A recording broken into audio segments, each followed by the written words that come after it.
இப்ப நடந்துட்டு இருக்கக்கூடிய ரஷ்யா உக்ரைன் பிரச்சனையில ரஷ்யா எந்தெந்த பகுதியெல்லாம் முன்னேறி இருக்கிறாங்க, இந்த களம் எப்படி இருக்கு அப்படிங்கிறதான் தெளிவா இந்த பதிவுல பார்க்க போறோம். நம்ம தொடர்ந்து பார்க்க முட்டோம் இல்லையா? ஸோ 4ஆம் தேதி, 5ஆம் தேதி, 6ஆம் தேதி, 7ஆம் தேதி, 8ஆம் தேதி தொடர்ந்து இந்த பகுதிகள்லாம் என்னென்ன நடந்துட்டு இருக்கு, இந்த ரஷ்யா எந்தெந்த பகுதியில் முன்னேறி இருக்கிறாங்க அப்படிங்கிறத நம்ம கிளியரா பார்த்துடலாம். இப்போ எந்த ஒரு டிலேயுமே இல்லாமல் மேப்புக்குள்ள போயிடலாம். எப்பவுமே கீழே இருந்தான்னு பார்ப்போம். ஸோ அதே போல கீழே இருந்து பார்க்க ஆரம்பிச்சிடலாம். முதல்ல இந்த கர்சன் பாதியிலிருந்து பார்க்க ஆரம்பிச்சிடலாம். இது உக்ரைன் இந்த ரெட் கலர்ல பிடிச்சிருக்கிறது எல்லாமே ரஷ்யா முன்னேறி வந்து அவங்க கட்டுப்பாட்டுக்குள்ள வச்சிருக்கிற பகுதிகள்லாம் ரெட் கலர்ல மார்க் ஆயிருக்கு. கீழே மினி மேப் இருக்கும். ஸோ நீங்கள் பார்க்கும்போது எந்த இடத்துல ஜூம் ஆகுது அப்படிங்கிறது இந்த இடத்துல பார்த்தீங்கன்னா எந்த பகுதி அப்படின்றது உங்களால் புரிஞ்சுக்க முடியும். இப்போ நம்ம பார்க்க போகிறது கர்சன் பகுதி. ரஷ்யாவோட கட்டுப்பாட்டுக்குள்ள இருக்கக்கூடிய கர்சன் பகுதியிலேருந்து ரஷ்ய வீரர்கள் முன்னேறதுக்கு ட்ரை பண்ணுறாங்க. குறிப்பாக இந்த பகுதியில் வழியாக முன்னேறலான்னு போன வீடியோ பதிவில் பார்த்துருப்போம் இல்லையா? ஸோ இந்த வீடியோ பதிவு நம்ம பார்த்துருப்போம். இந்த இடத்துல நடந்த தாக்குதல் நம்ம இப்போ பார்க்க போகிறது இந்த தன்கிக்கா இருக்கு இல்லையா, இந்த இடத்துல தான் இப்போ ஒரு வீடியோ பதிவு லோட் ஆயிருக்கும். இந்த வீடியோ பதிவு பார்த்தீங்கன்னா இந்த தன்யிங்கா அப்படின்ற ஒரு செட்டில்மெண்ட் இருக்கு இல்லையா, அந்த செட்டில்மெண்ட்ல உக்ரைனியன்ஸ் அதிக அளவில் குடிகொண்டு இருக்கிறாங்க. காரணம் என்ன அப்படின்னா அந்த பகுதியிலேருந்து தான் இந்த கிரின்கி பகுதிக்கு அடிக்கடி ரப்பர் போட் எட்டு வந்துடுறாங்க இல்லையா. ஸோ அந்த இடத்துல ட்ரின்கிகா ரிவர் இருக்கு. ஸோ அது வந்து நேராக இந்த டின்ப்ரோ ரிவரோட கனெக்ட் ஆகுதுனால நேராக ஈஸியாக இந்த கிரின்கியில் வந்து ஈஸியாக தாக்க முடியுது. ஸோ இந்த செட்டில்மெண்ட் தான் பெரும்பான்மையாக பயன்படுத்திட்டு இருக்காங்க. அதை தெரிஞ்சுக்கிறதுனால அந்த இடத்துலையும் ஸ்ட்ரைக் பண்ணலாம் அப்படிங்கிறதுக்காக ஃபேப் குண்டுகளாக இருக்கட்டும், ரெண்டாவது ஆர்ட்லரி தாக்குதலாக இருக்கட்டும், ட்ரோன் தாக்குதலாக இருக்கட்டும் தொடர்ந்து பண்ணிக்கிட்டே இருக்காங்க. அதுக்கான வீடியோ பதிவுலாம் லோட் ஆயிருக்கும். ஸோ இதுதான் இந்த பகுதி. உக்ரைனியன்ஸ் இங்கே இருக்க செட்டில்மெண்ட்டை பயன்படுத்தி அடிக்கடி இந்த உக்ரைனோட போட் இருக்கு இல்லையா, அது இந்த ரிவர் எடுத்துட்டு இந்த சைடில் வந்துடுறாங்க. ஸோ அதனால தான் தெரிஞ்சுக்கிட்டு நேராக இங்கே கிரின்கி இருக்கு இல்லையா, இந்த இடத்துலையும் வந்து பார்த்தீங்கன்னா ஸ்ட்ரீம்ஸ் இருக்கு. ஸோ இந்த ஸ்ட்ரீம்ஸ் வழியாக உள்ளே வந்துடுறாங்க அப்படிங்கிறதுனால தான் அந்த இடத்துல குறியீஸ் தாக்கிட்டு இருக்காங்க. இந்த இடத்துல டிஃபெண்ட் பண்ணிட்டாங்க அப்படின்னா ரஷ்யன்ஸ் முன்னேறதுக்கு ரொம்ப அதிகமாக வாய்ப்பு இருக்கு இந்த பகுதியில். அதுவும் குறிப்பாக இந்த ஆண்டனோவிஸ்கி இருக்கு இல்லையா, ஸோ இந்த பகுதியில் ஆம்பிபிஎஸ் லேண்டிங் பண்ணி முன்னேறதுக்கு வாய்ப்பு இருக்கு அப்படிங்கிற சொல்லப்பட்டு வருது. அதே போல தான் ரஷ்யா இந்த சைட்லேயும் வந்து பார்த்தீங்கன்னா ஆம்பிபிஎஸ் லேண்டிங் பண்ணலாம் அப்படிங்கிறத சொல்லப்பட்டு வருது. ஸோ இந்த பகுதிகள் எல்லாமே அவங்க பிடிச்சிக்கலாம் அப்படிங்கிறது போல தான் போன பதிவில் பார்த்துருப்போம் இல்லையா. ஸோ அதுக்கு உக்ரைனியன்ஸ் இந்த வழியாக பக்கவாட்டு தாக்குதல் பண்ணக்கூடாது. ரஷ்யன்ஸ் வந்து இந்த வழியாக முன்னேறிட்டு இருக்கும்போது அவங்க இந்த சைடில் வந்து தாக்குதல் பண்ணிட்டு இருந்தாங்கன்னா சிக்கலாக போயிடும் இல்லையா. அந்த ஒரு காரணத்தினால இந்த பகுதியும் சேஃப்கார்ட் பண்ணிட்டு ரெண்டாவது இந்த இடத்துல வந்து முன்னேறலாம் அப்படிங்கிறது போல யோசிக்கிறாங்க அப்படிங்கிற சொல்லப்பட்டு வருது. ரெண்டாவது உக்ரைனியன்ஸ்க்கு இந்த பகுதி இருக்கு இல்லையா, குறிப்பாக இந்த வெசல்விகா இந்த பகுதியை பிடிக்கிறதுக்கு அதிகமான வாய்ப்புகள் இருக்கு, முனைப்பு காட்டுவாங்க அப்படிங்கிறத சொல்லப்பட்டு வருது. குறிப்பாக இந்த வெசல்விகா நான் இப்போ உங்களுக்கு மார்க் பண்ணுறேன். இந்த பகுதியை தான் வந்து பார்த்தீங்கன்னா உக்ரைனியன்ஸ் பிடிக்கிறதுக்கு பாசிபிலிட்டி அதிகம் அப்படிங்கிறத சொல்லப்பட்டு வருது. இந்த ப்ளூ கலரில் மார்க்கா இருக்கு இல்லையா, இந்த ஒரு செட்டில்மெண்ட். ஏன் அப்படின்னா ரொம்ப ரொம்ப சிம்பிள். இந்த ஜெமின்விகா இருக்கு இல்லையா, அந்த பகுதியிலேருந்து இந்த வெசல்விகாக்கு ஈஸியாக இது போல போட்டுகளை பயன்படுத்தி இந்த டின்ப்ரோ ரிவரை கிராஸ் பண்ணி வந்து இவங்க பிடிச்சிக்கலாம். இப்போ இது ஒன்ஸ் வந்து இது உக்ரைனோட கட்டுப்பாட்டுக்குள்ளே வந்துருச்சு அப்படிங்கும்போது, இது ஃபுல்லாக அவங்களோட கட்டுப்பாட்டுக்குள்ளே வந்துருச்சுங்கும் போது ரஷ்யன்ஸ் அட்டாக் பண்ணோம் அப்படின்னு நினச்சாங்கன்னா உங்களுக்கு ஒரே ஒரு ஆப்ஷன் தான் இருக்குது. இந்த ஃப்ரண்ட் வழியாக போய் தாக்கிறதுக்கு மட்டும்தான் ஒரே ஆப்ஷன் இருக்குது. ஏன் என்ன காரணம் அப்படின்னு கேட்டிங்கன்னா இதுவே வந்து பார்த்தீங்கன்னா ஒரு சின்ன தீவு மாதிரி இருக்கு இல்லையா. ஸோ இந்த டின்ப்ரோ ரிவரோட ஒரு ஸ்ட்ரீம் இந்த பக்கத்துலையும் போகுது. அதே போல் இந்த வெசல்விகாக்கு இந்த பக்கத்துலேயும் வந்து பார்த்தீங்கன்னா ஒரு ஸ்ட்ரீம் போகுது. ஸோ அந்த ஒரு காரணத்தினால இதை வந்து அவங்க கட்டுப்பாட்டுக்குள்ள எடுத்து வச்சுக்கலாம். மேபி ஃபியூச்சர் அஃபென்சிவ் ஆபரேஷனுக்கு உக்ரைனுக்கு அது யூஸ்ஃபுல்லாக இருக்கும். ஒருவேளை அந்த பேச்சுவார்த்தைக்கு சொல்கிறாங்க இல்லையா, ஃபர்தராக யாராவது ஒருத்தவங்க உக்ரைனுக்கு எலெக்ட் ஆகுறாங்க, இல்லை ஜெலன்ஸ்கி அவர்களையோ ஒத்துக்கிறாங்க, உக்ரைன் தரப்புலேருந்து எல்லாம் ஒரு மனமாக சம்மதிச்சுக்கிறாங்க அப்படிங்கும்போது உட்காந்து பேச்சுவார்த்தை நடத்துகிறாங்க இல்லையா. அப்படி பேச்சுவார்த்தை நடத்தும் போது ரஷ்யாவோட கட்டுப்பாட்டுக்குள்ள இருக்கக்கூடிய ஜப்போரிஷியா பகுதி, கர்சன் பகுதியிலையும் உக்ரைனோட வீரர்கள் சில இடங்கள்ல ஊடுருவி இருக்காங்க அப்படிங்கும்போது பேசும்போது கொஞ்சமாவது வெயிட் இருக்கும். ஏன்னா இப்போ ரஷ்யாவுக்கு வந்து உடஞ்சுழுகிற அளவுக்கு இருக்குது வெயிட்டு. ஸோ அதை டேலி பண்ணுறதுக்கு உக்ரைனுக்கு கொஞ்சம் வெயிட் வேணும் இல்லையா, அதனால இது போல பகுதிகள் வந்து பிடிப்பாங்க அப்படிங்கிற சொல்லப்பட்டு வருது. அது ஒரு தீவாக இருக்கிறதுனால ஈஸியாக டிஃபெண்ட் பண்ண முடியும் உக்ரைனால. பட் ஆனால் அதை அடிச்சு பிடிக்கிறதுக்கு ரஷ்ய தரப்புல கொஞ்சம் சிக்கலாக இருக்கும் அப்படிங்கிற சொல்லப்பட்டு வருது. ஸோ இந்த கர்சன் பகுதியை பொறுத்த வரைக்கும் இது போலலாம் நடக்கலாம் அப்படிங்கிற சொல்லப்பட்டு வருது. இப்போ நம்ம அப்படியே கொஞ்சம் மேலே போனோம்னா ரொபோத்தைனி இப்போ ஒரு வீடியோ பதிவு லோட் ஆயிருக்கும். ரஷ்யா தொடர்ந்து இந்த ரொபோத்தைனி பகுதியை பாதுகாக்கிறதுக்காக, ஏன்னா அது ஃபுல்லாக அவங்க கட்டுப்பாட்டுக்குள்ள வந்துருச்சு. இப்போ இந்த ரொபோத்தைனியோட புறநகரங்களில் மீட் எடுக்கிறதுக்காக இதுக்கு முன்னாடி வந்து சுரோவிக்கின் லைன் வரைஞ்சிருந்தாங்க இல்லையா. ஸோ ரஷ்யன்ஸ் வந்து இப்போ அந்த ட்ரென்ச்சை மீட் எடுத்துக்கிறதுக்காக முன்னேறிட்டு இருப்பாங்க, முன்னேற ஆரம்பிச்சிருவாங்க அப்படிங்கிற சொல்லப்பட்டு வருது. அதை தடுக்கும் விதமாக இப்போ உக்ரைனியன்ஸ் வந்து ரொபோத்தைனியை தாக்கணும் அப்படிங்கிறதுக்காக திரும்பவும் முன்னேறி வந்து தாக்குதல் பண்ணிருக்காங்க. அப்படி தாக்குதல் பண்ணும்போது அவங்களை தடுத்து நிறுத்தணும் இல்லையா, அதனால தாஸ் ஃப்ரேம் த்ரோவர் சிஸ்டம், ஃபேப் குண்டுகள்லாம் இதெல்லாம் பயன்படுத்தி அதிக அளவில் தாக்குதல் பண்ணிருக்காங்க அப்படிங்கிற ரஷ்ய தரப்புன்னு சொல்லப்பட்டு வருது.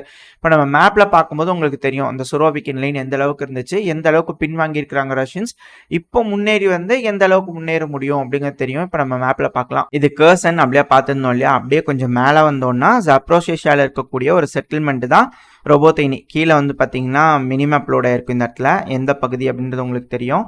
ஸோ இந்த ரொபோத்தைனில தான் வந்து பார்த்தீங்கன்னா இந்த பர்டிகுலர் இடத்துல உக்ரைனியன்ஸ் வரதுக்கு ட்ரை பண்ணியிருக்கிறாங்க இந்த மரவரிசையை பயன்படுத்தி. ஸோ அந்த டைமில் அந்த இடத்துல தாக்குதல் பண்ணிக்கிறாங்க ரஷ்யா. இப்போ குறிப்பாக வந்து பார்த்தீங்க அப்படின்னா இதுக்கு முன்னாடி இந்த உஷ் வீடியோ போட்டு வந்து முன்னேறி இருந்தாங்க இல்லையா, அந்த சமயத்தில் குறைஞ்ச வந்த பகுதி தான் வந்து பார்த்தீங்கன்னா இது எல்லாம். இப்போ நான் உங்களுக்கு வரையறேன், அப்போ உங்களுக்கு தெரியும் எந்த அளவுக்கு வந்து உக்ரைன் குறைஞ்சி வந்து பிடிச்சிருக்காங்கன்னு சொல்லிட்டு. ஸோ இது எல்லாம் முன்னாடி ரஷ்யாவோட கட்டுப்பாட்டுக்குள்ளே இருந்தது. இந்த உக்ரைன் கவுண்டர் அஃபென்சிவ்னு வந்திருந்தாங்க இல்லையா, அந்த டைமில் வந்து பிடிச்ச பகுதிகள் தான் இதெல்லாம். ஸோ இங்கே முன்னாடி வந்து இதெல்லாம் பிடிச்சிருந்துருக்குறாங்க. இப்போ அதை மீட் எடுக்கிறதுக்காக ரஷ்யா வந்து ட்ரை பண்ணிட்டு இருக்காங்க.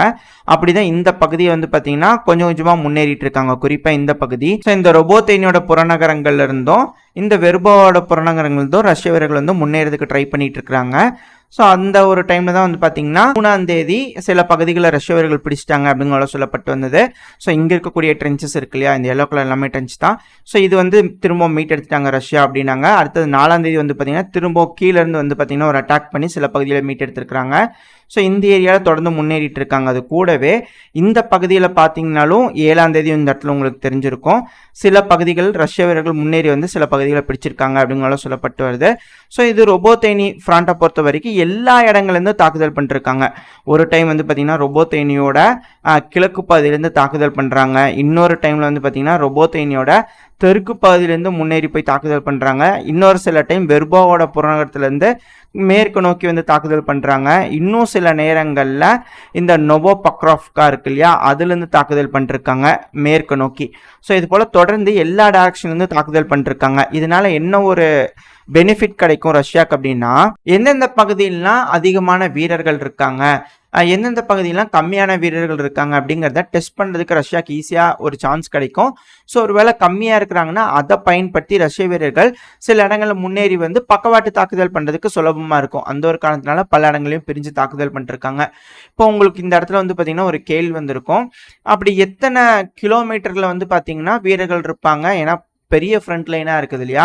ஸோ அப்படி எத்தனை கிலோமீட்டரில் வீரர்கள் இருந்துருவாங்க, அப்படி ஒரு கிலோமீட்டருக்கு எத்தனை வீரர்கள் இருப்பாங்க அப்படிங்கிறத கேட்டிங்க அப்படின்னா ஒரு இடங்கள்லையும் அந்த இடத்துக்கு பொறுத்த மாதிரியான வீரர்களை டிப்ளாய் பண்ணுறாங்க. பட் ஆனால் தோராயமாக ஒரு கிலோமீட்டருக்கு 100லேருந்து 150 பேர்த்துக்கிட்ட டிப்ளாய் பண்ணுறாங்க அப்படிங்கிற சொல்லப்பட்டு வருது. சில இடங்களில் 10 பேர் தான் இருக்காங்க ஒரு கிலோமீட்டருக்கு அப்படிங்கிறது போலையும் இருக்குது.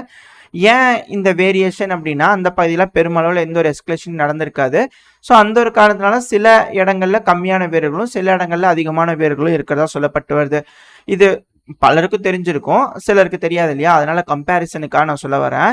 இந்த 2ஆம் உலகப் போரோட எடுத்து கம்பேர் பண்ணிங்கன்னா இதில் ஒரு விஷயமே இல்லை. ஏன் அப்படின்னா இருதரப்புலையும் மொபைலைஸ் பண்ணுறது இந்த 3 லட்சம் கணக்கு தானே சொல்லிட்டு இருக்காங்க. இது வந்து சொல்கிற கணக்கு தான். இந்த மொபைலைஸ் 3 லட்சங்கிறது மறைமுகமாக எத்தனை பேர் அப்படிங்கிறது தெரியாது. ஏன்னா இதுக்கு முன்னாடி இந்த ஹிட்லர் இருக்கிறா இல்லையா, இந்த நாசி படை ஒரு கிலோமீட்டருக்கு 6000லேருந்து 6500 பேர்த்துலாம் டிப்ளாய் பண்ணி வச்சுருந்தாங்க ஒரு கிலோமீட்டர் மட்டும் பாதுகாக்கிறதுக்காக. ஸோ இது போல் அதிகமான எண்ணிக்கையில் டிப்ளாய் இருந்தது. அந்த சமயத்தில் வேர்ல்டு வார் 2ல் அலைஸ் பக்கத்தில் 3500, 3000, 4000 வரைக்கும்லாம் சில இடங்கள்ல இருந்தால் சொல்லப்பட்டு வருது வீரர்களை டிப்ளாய் பண்ணியிருப்பாங்க ஒரு கிலோமீட்டருக்கு. இப்போ அது போல் டிப்ளாய் பண்ணுறதுனால எதிரிகள் வந்து ஒரு அட்டாக் பண்ணுறாங்க அப்படின்னா எதிரிக்கும் அதிகமான ட்ரூப்ஸ் வேணும். நம்ம ட்ரூப்ஸ் போய் அடிக்கிறாங்க அப்படின்னா சைமல்டேனியஸாக பல வேவ்ஸில் போய் அட்டாக் பண்ணுறதுக்கு ஒரு ட்ரென்ச் அடிக்கிறதுக்கு ரொம்ப அதிகமான வாய்ப்புகள் அதிகம் அந்த டைமில். அதனால அதிகமான வீரர்களை டிப்ளாய் பண்ணாங்க. ஆனால் இப்போ இந்த ரஷ்யா உக்ரைன் பிரச்சனையை பொறுத்த வரைக்கும் அந்த அளவுக்கான டிப்ளாய்மெண்ட்ல இல்லை மாஸ் டிப்ளாய்மெண்ட்ஸ் கொஞ்சம் கம்மியாக தான் இருக்குது. 100 தான், கொஞ்சம் கம்மியாக தான் இருக்குது. இது வச்சாலே நம்மளால புரிஞ்சுக்க முடியுது. இது அப்படியே எடுத்துகிட்டு வந்து இந்த பகுதியில் நீங்கள் டிப்ளாய் பண்ணி பாருங்களேன். இப்போ நான் மேப்பில் காட்டுறேன், என்ன சொல்ல வரேன் அப்படிங்கிறது உங்களுக்கு புரிய வரும். இப்போ உதாரணத்துக்கு இதே ஜாப்ரோசியாவில் இருக்கக்கூடிய இந்த ரொபோத்தைனி பகுதி எடுத்துக்கலாம். மற்ற இடங்கள்லையும் சண்டை நடக்கும். பட் ஆனால் குறிப்பாக இந்த பகுதியில் மட்டும் எவ்வளோ ஃப்ரண்ட் லைன் இருக்குது, எவ்வளோ கிலோமீட்டருக்கு ஃப்ரண்ட் லைனில் இருக்குது அப்படின்னு கேட்டிங்கன்னா தோராயமாக நான் உங்களுக்கு இதில் மார்க் பண்ணி காட்டுறேன். இது எல்லா இடங்கள்லையும் ஒரே அளவுக்கான வீரர்கள் இருப்பாங்க அப்படிங்கிறத சொல்ல முடியாது. பட் ஆனால் கணிசமான அளவுக்கு இருப்பாங்க. இந்த அவுட் போஸ்ட் இருக்கு இல்லையா, ஸோ அந்த மாதிரி கணிசமான அளவில் இருப்பாங்க. ஸோ இங்கிருந்து தொடங்கக்கூடிய அந்த ஃப்ரண்ட் லைன் வந்து பார்த்தீங்கன்னா இந்த இடம் வரைக்கும் அவங்க பாதுகாக்கிறாங்கனாலே தோராயமா ஒரு 30 கிலோமீட்டர் ஃப்ரண்ட் லைன் இந்த இடத்துல இருக்கு. ஸோ 30 கிலோமீட்டர் ஃப்ரண்ட் லைன்னா இருதரப்புலையும் ரஷ்யாவும் சரி உக்ரைனும் சரி இந்த 30 கிலோமீட்டர் லாங்கில் வீரர்களை வந்து நிப்பாட்டி வச்சிருக்கணும். ஸோ இந்த இடத்துலையே உங்களுக்கு எந்த அளவுக்கான வீரர்களை டிப்ளாய் பண்ணியிருக்கணும் அப்படிங்கிறது உங்களுக்கு தெரிய வரும். ஆனால் இதில் சில விஷயங்கள் இருக்கு. இப்போ உக்ரைனோட ஃபார்வர்ட் பேஸ் எது, அதாவது ஒரு ஹோல்டு வச்சிருப்பாங்க இல்லையா, ஸ்ட்ராங் ஹோல்டு, அது எதுன்னு கேட்டிங்கன்னா இந்த பகுதியை ப்ரொடெக்ட் பண்ணுற வரைக்கும் ஒரிக்ஹவ். இப்போ நான் உங்களுக்கு ப்ளூ கலரில் மார்க் பண்ணி காட்டுறேன், உங்களுக்கு அந்த இடத்துல பண்ணும்போது உங்களுக்கு தெரியும். இந்த ஒரிக்ஹவ் இருக்கு இல்லையா, இந்த இடத்துல உக்ரைனோட ட்ரூப்ஸ் ஒரு 5000 பேர் டிப்ளாய் பண்ணியிருக்கிறாங்கன்னு வச்சுக்கோங்களேன். நான் உதாரணத்துக்கு சொல்கிறேன், அந்த அளவுக்கு இருக்கும். ஸோ இந்த ஒரிக்ஹவ் ஃப்ராண்ட்ல வந்து ஒரு 5000 பேர்த்தை டிப்ளாய் பண்ணியிருக்கிறாங்க அப்படின்னா அடுத்த செட்டில்மெண்ட்ஸ், அடுத்த லேயர் ஆஃப் செட்டில்மெண்ட்ஸ்லாம் இந்த நோவோடான்விக்கா எல்லாம் ஒரே பேராக தான் இருக்குது, மாலா டாக்மக் இருக்கு இல்லையா. ஸோ இந்த 3 செட்டில்மெண்ட்ஸ்லாம் வந்து பார்த்தீங்கன்னா அடுத்தடுத்து இப்போ நான் மார்க் பண்ணால் உங்களுக்கு தெரியும். இப்போ மார்க் பண்ணக்கூடிய இந்த 3 செட்டில்மெண்ட்ஸ் இருக்கு இல்லையா, இந்த எல்லோ கலரில் மார்க் ஆகிருக்கும். இந்த 3 செட்டில்மெண்ட்ஸ்லையும் தோராயமா ஒரு செட்டில்மெண்ட்ஸ்லையும் ஒரு 500 பேர்த்துக்கிட்ட வந்து டிப்ளாய் பண்ணியிருப்பாங்க. ஸோ இந்த பகுதியில் வந்து ஒரு 5000 பேர் இருக்காங்கன்னா இந்த இடங்கள்ல ஒரு 500 பேர் இருப்பாங்க. ஸோ அப்படி இருக்கும்போது இந்த ட்ரென்ச்சஸ்லாம் வந்து பார்த்தீங்கன்னா ஒரு 10 பேர் 20 பேர் ஒரு ஸ்ட்ராங் ஹோல்டுக்கு பொறுத்த மாதிரி ஒரு ஏரியாவுக்கும் அதுக்கேற்ற மாதிரியான வீரர்களை டிப்ளாய் பண்ணியிருப்பாங்க. ஒருவேளை ரஷ்ய வீரர்கள் வந்து பார்த்தீங்கன்னா இப்போ இந்த இடத்துல 20 பேர் இருக்கிறாங்கன்னு வச்சுக்கோங்களேன், ரஷ்ய வீரர்கள் போய் இங்கே தொந்தரவு பண்ணுறாங்க, இங்கே போய் அட்டாக் பண்ணிட்டு இருக்காங்க அப்படிங்கும்போது இவங்க வந்து மேலே இருக்கக்கூடிய இவங்களுக்கு பக்கமாக இருக்கக்கூடிய ஃப்ராண்ட் வந்து பார்த்தீங்கன்னா இந்த நோவோடால்விக்கா தானே, அங்கே வந்து ஹெல்ப் கேட்பாங்க. ஸோ அப்படி ஹெல்ப் கேட்கும்போது இந்த இடத்துல அடிபட்டிருக்கும், இவங்களுக்கு வேணுங்கிற சப்ளைஸ்லாம் இருக்கும், இவங்க ரெசிஸ்ட் பண்ணியிருப்பாங்க. ஒரு வேளை ரெசிஸ்ட் ஆயிருந்துச்சு அப்படின்னா அங்கிருந்து ஒரு ஆர்மர்டு வெஹிக்கிள் வந்து பார்த்தீங்கன்னா அவங்க அனுப்பிச்சி விடுவாங்க. அப்படி அனுப்பி விடும்போது அவங்களுக்கு வேணுங்கிற சப்ளைஸ் எல்லாத்தையும் கொண்டு வந்து கொடுத்துட்டு இங்கே காயமடைஞ்சவங்களாம் திருப்பி கூட்டிகிட்டு போயிடுவாங்க. அது போல் இங்கே ரொட்டேட் நடந்துட்டு இருக்கும். அதே போல தான் இங்கே ரஷ்யாவும் ஒரு வேளை அப்படி முன்னேறி போய் இந்த பகுதியை பிடிச்சிட்டான்னு வச்சுக்கோங்களேன், அவங்க ரிட்ரீட் ஆகி நெக்ஸ்ட் ஸ்ட்ராங் ஹோல்டுக்கு போயிடுவாங்க. சில நபர்களை ரஷ்ய வீரர்கள் வந்து இங்கே கேப்சர் பண்ணியிருப்பாங்க. அந்த டைமில் இங்கே இருக்கக்கூடிய ரஷ்ய வீரர்கள் கம்யூனிகேஷனை எஸ்டாப்ளிஷ் பண்ணி கீழே இருக்கக்கூடிய ரோபோத்தெனிக் சொல்லிடுவாங்க. அவங்களுக்கு வேணுங்கிற விஷயங்களை இந்த பக்ரோவிக்கா இருக்கு இல்லையா, இங்கேருந்து வந்து பார்த்தீங்கன்னா சப்ளைஸ் போக ஆரம்பிக்கும். ஸோ இது போல தான் இந்த ஏரியாக்கள்லாம் சண்டை நடந்துட்டு இருக்கு. எல்லா ஏரியாவும் அதே போல தான் இருக்கும். பட் ஒரு செட்டில்மெண்ட்டும் அதோட இம்பார்ட்டன்ஸை பொறுத்து அதிகமான வீரர்களை டிப்ளாய் பண்ணியிருப்பாங்க. அதனால தோராயமா 1 கிலோமீட்டருக்கு 100 பேர்னு வச்சுக்கோங்களேன். இந்த ஏரியாவை பொறுத்த வரைக்கும் சொல்றேன். இந்த 30 கிலோமீட்டர் ஃப்ரண்ட் லைன்லயே 30,000 பேர் தேவைப்படுறாங்க. ஸோ 30,000 பேர் இந்த இடத்துல டிப்ளாய் பண்ணியிருப்பாங்கன்னு கேட்டிங்கன்னா சாத்தியம் இல்லை. ஒரு இடத்துல தான் இருப்பாங்க, ஒரு இடத்துல இருக்க மாட்டாங்க. ஸோ அதனால ஒரு தடவை மேற்கு பாதியிலேருந்து, ஒரு தடவை தெற்கு பாதியிலேருந்து, ஒரு தடவை வடக்கு பாதியிலேருந்து தாக்குதல் பண்ணிட்டு இருக்கும்போது ஏதோ ஒரு இடத்துல வீக்னஸ் தெரிஞ்சிருச்சு அப்படின்னா ரஷ்ய வீரர்கள் அதை பிடிச்சிட்டு முன்னேறிட்டே இருக்கிறாங்க. இதுதான் இந்த ரஷ்யா உக்ரைன் பிரச்சனையில் நடந்துட்டு இருக்கு. ஸோ இது போல் நம்ம தொடர்ந்து இந்த பிரச்சனையில என்னென்னலாம் நடக்குது அப்படிங்கிறத அடுத்த பதிவில் தெளிவாக பார்க்க ஆரம்பிக்கலாம். இதோட இந்த பதிவை நம்ம முடிச்சுக்கலாம்.